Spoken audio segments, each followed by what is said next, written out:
Occasion ఏదైనా location ఎక్కడైనా తెలుగువారి వేడుక అంటే ఆలివ్ మిఠాయి ఉండాల్సిందే. ఆంధ్రప్రదేశ్ రాజధాని అమరావతిలో మరొక ఆకర్షణీయమైనటువంటి ప్రతిపాదన అమల్లోకి రాబోతుంది. ట్రాన్స్ మీడియా ఎంటర్టైన్మెంట్ సిటీని నిర్మించే దిశగా ఏపీ ప్రభుత్వం అడుగులు వేస్తుంది. జాతీయ స్థాయిలోనే కాకుండా అంతర్జాతీయ స్థాయిలో వేవ్స్ సమిట్ పేరుతో భారత ప్రభుత్వం నిర్వహించినటువంటి ముంబైలో జరుగుతున్నటువంటి వేడుకలో ఒక అగ్రిమెంట్ చేసుకుంది ఆంధ్రప్రదేశ్ ప్రభుత్వం. అందులో భాగంగానే ట్రాన్స్ మీడియా ఎంటర్టైన్మెంట్ సిటీని డెవలప్ చేసేటువంటి ప్రతిపాదనని ప్రభుత్వం సిద్ధం చేస్తోంది. దీనికి సంబంధించినటువంటి అగ్రిమెంట్ ఏంటి, అసలు ఈ ఎంటర్టైన్మెంట్ సిటీ ఏర్పాటు వల్ల కలిగేటువంటి ప్రయోజనాలు ఏంటి, ఒకసారి విశ్లేషించే ప్రయత్నం చేద్దాం. ఇది ట్రాన్స్ మీడియా ఎంటర్టైన్మెంట్ సిటీకి సంబంధించి జరిగినటువంటి ఒప్పందం వేవ్స్ సమ్మిట్లో జరిగింది. ఇది జాతీయ స్థాయి నటులు, కళాకారులు, క్రియేటివ్ టీమ్స్, అలానే యానిమేషన్ అండ్ గేమింగ్ ఇండస్ట్రీకి చెందినటువంటి ప్రముఖులందరూ కూడా దీనికి అటెండ్ అయ్యారు. ప్రధానమంత్రి నరేంద్ర మోడీ ఈ ప్రోగ్రామ్ని స్టార్ట్ చేశారు. సో ఆంధ్రప్రదేశ్ ప్రభుత్వం తరపున సినిమాటోగ్రఫీ అలాగే టూరిజం మినిస్టర్ కందుల దుర్గేష్ అటెండ్ కావాలి. కానీ ప్రస్తుతం టూరిజం బోర్డు డైరెక్టర్గా ఉన్నటువంటి ఆమ్రపాలి ఈ అగ్రిమెంట్ చేసుకున్నారు. దీనికి కూడా ఒక కారణం ఉంది. మంత్రి అందుబాటులో లేకపోవడం వల్ల అగ్రిమెంట్ అక్కడ జరిగింది. ఈరోజు అమరావతిలో ఒక భేటీ జరిగింది.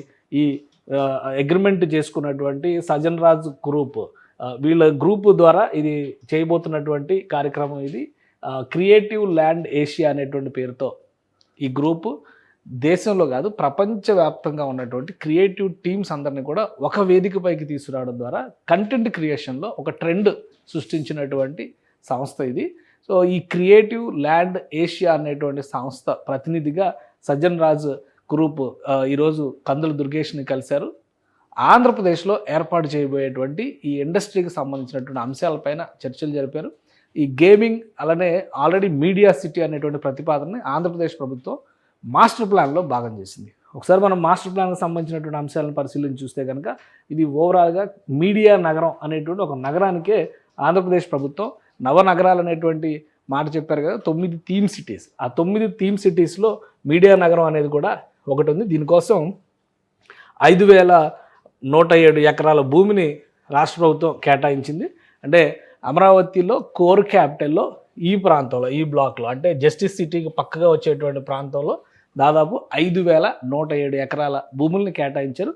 ఇది ప్రత్యేకంగా సినిమా రంగానికి సంబంధించినటువంటి వ్యవస్థలు, మీడియా రంగానికి సంబంధించినటువంటి వ్యవస్థలు, ముఖ్యంగా ఇన్ఫర్మేషన్కి సంబంధించి కమ్యూనికేషన్ రంగంలో వస్తున్నటువంటి కొత్త తరహా వ్యవస్థలు, డిజిటల్ మీడియాకి సంబంధించినవి, వీటన్నిటిని కూడా ఇందులో ఇన్వాల్వ్ చేస్తారు. అందుకనే ట్రాన్స్ మీడియా ఎంటర్టైన్మెంట్ సిటీ అన్నారు. ట్రాన్స్ మీడియా అంటే అన్ని రకాల మీడియాలని కలుపుకోవడంతో పాటు ఎంటర్టైన్మెంట్ ఉండే విధంగా దీన్ని ప్లాన్ చేస్తారు. దీనిలో యానిమేషన్, గేమింగ్ ఇండస్ట్రీకి సంబంధించినటువంటి వ్యవస్థలు కూడా ఏర్పాటవుతాయి.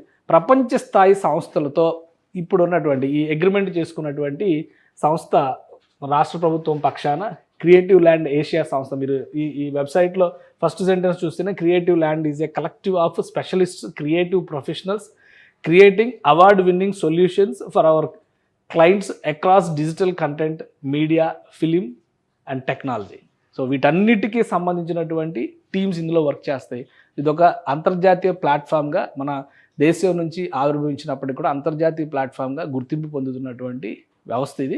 సో దీన్ని ఇన్వాల్వ్ చేయడం ద్వారా, దీన్ని భాగస్వామ్యం చేయడం ద్వారా వచ్చేటువంటి 5 ఏళ్లలో 6,000 కోట్ల రూపాయల నుంచి 10,000 కోట్ల రూపాయల పెట్టుబడిని ఆకర్షించాలనేటువంటి ప్రణాళికని ఆంధ్రప్రదేశ్ ప్రభుత్వం సిద్ధం చేసింది. ఈ సంస్థ ఏంటంటే అనేక అంతర్జాతీయ సంస్థలు, ఉదాహరణ చూస్తే AMNS అంటే ఆర్సిలర్ మిట్టల్ నిప్పన్ స్టీల్, ఈ 2 సంస్థలు కలిపి ఇండియాలో ఒక సంస్థను ఏర్పాటు చేస్తున్నాయి. ఇండియాలో ఏర్పాటు చేస్తున్నటువంటి సంస్థ విశాఖపట్నంలో స్టీల్ ఫ్యాక్టరీని ప్రారంభించడానికి ప్రణాళికలను సిద్ధం చేసుకుని సెంట్రల్ గవర్నమెంట్ దీనికి క్లియరెన్స్ కూడా ఇచ్చింది. సో అలాంటి సంస్థకు సంబంధించి ఒక ప్రమోషనల్ ఫిలిం కింద దీన్ని తయారు చేసి, ఇలానే అనేక పెద్ద పెద్ద సంస్థలకి, జాతీయ అంతర్జాతీయ స్థాయి సంస్థలకి క్రియేటివ్ ఫిల్మ్స్ తయారు చేయడం ఈ టీం చేసేటువంటి పని. దానికి కావాల్సినటువంటి ఇన్ఫ్రాస్ట్రక్చర్, టెక్నీషియన్స్, స్కిల్స్, దానికి కావాల్సినటువంటి ఇన్ఫ్రాస్ట్రక్చర్ క్రియేషన్లో భాగంగా ఇన్వెస్టర్స్ని ఆకర్షించడం, ఇవన్నీ కూడా ప్రధాన అంశాలుగా క్రియేటివ్ ల్యాండ్ ఏషియా సంస్థ పనిచేస్తుంది. ఇప్పుడు ఇందులో భాగంగానే టెక్నాలజికల్గా కావాల్సినటువంటి ఇన్ఫ్రాస్ట్రక్చర్ డెవలప్మెంట్లో వీళ్ళు భాగస్వాములు అవుతారు. అలానే గ్లోబల్లీ కో ప్రొడ్యూస్డ్ ఫిలిమ్స్ ఆంధ్రప్రదేశ్ నుంచి, అమరావతి గడ్డ నుంచి ప్రొడ్యూస్ అయ్యే విధంగా కూడా వీళ్ళు ప్రణాళికల్ని సిద్ధం చేస్తారు. దానికి కావాల్సినటువంటి స్టూడియోలు, ఎడిట్ సూట్స్, గ్రాఫిక్ డిజైనింగ్ వ్యవస్థలు వీటన్నిటిని కూడా అమరావతిలో డెవలప్ చేస్తారు. ఏకంగా ఒక మీడియా సిటీని డిజైన్ చేస్తున్నటువంటి నేపథ్యంలో ఈ ఇన్ఫ్రాస్ట్రక్చర్ మొత్తాన్ని కూడా అమరావతికి తీసుకొచ్చేటువంటి ప్రయత్నాల్ని ఆంధ్రప్రదేశ్ ప్రభుత్వం చేస్తోంది. కాబట్టి రాబోయేటువంటి రోజుల్లో ఇది ఒక కాంపిటేటివ్ స్పిరిట్, దేశవ్యాప్తంగానే ఫిలిం మేకింగ్, ముఖ్యంగా కంటెంట్ మేకింగ్, విజువల్ మేకింగ్ హబ్గా అమరావతి మారడానికి ఒక బీజం అవుతుందని చెప్పని ఆంధ్రప్రదేశ్ ప్రభుత్వం భావిస్తుంది. అందులో భాగంగానే తొలి అగ్రిమెంట్ వేవ్స్ సమ్మిట్లో జరిగింది.